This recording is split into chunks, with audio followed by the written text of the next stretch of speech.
నా daily updates కోసం subscribe చేసుకోవడం మర్చిపోవద్దు. పశ్చిమ గోదావరి జిల్లాలో అతిపెద్ద మట్టి ఆనకట్టగా నిర్మించమైన ఈ తమిళేరు జలాశయం 1973-78 ప్రాంతంలో నిర్మించమైంది.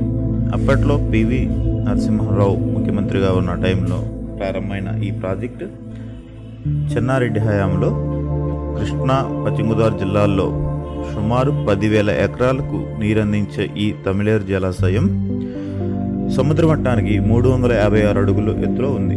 90 అడుగుల కెపాసిటీ గల ఈ జలాశయం 60 అడుగులు వచ్చే టయానికి క్రిందికి నీరు వదలటం జరిగింది. ఒకప్పుడు ఏలూరుకి వరదను తట్టుకునేందుకు నిర్మించిన ఈ జలాశయం తదుపరి వ్యవసాయానికి ముఖ్య ఆధారంగా ఉన్నది.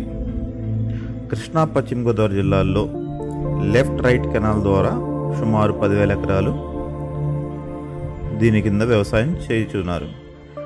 అయితే దీన్ని సక్రమంగా వినియోగించుకుని మరమ్మతులు చేపట్టి స్టోరేజ్ కెపాసిటీ కనుక పెంచితే కనుక రెండవ పంటకు కూడా నీరు వచ్చే అవకాశం ఉన్నది. గత ప్రభుత్వ హయాంలో ఒకసారి నిధులు వచ్చినా కానీ వాటిని సక్రమంగా వినియోగించకపోవడం వలన అవి మళ్ళా వెనక్కి వెళ్ళిపోయినాయి.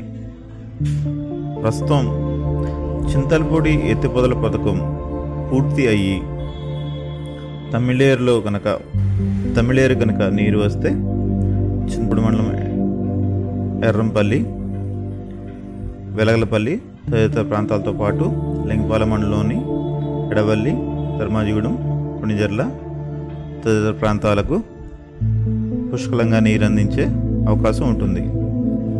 అయితే ప్రస్తుతానికి చింతలపూడి ఎత్తిపోతల పథకంలో నిర్వాసితులకు చెల్లించవలసిన సొమ్ము సరిగా చెల్లించట్లేదని ఎత్తిపోతల పథకం పనులను ఎక్కడికక్కడ నిలిపివేస్తున్నారు రైతులు.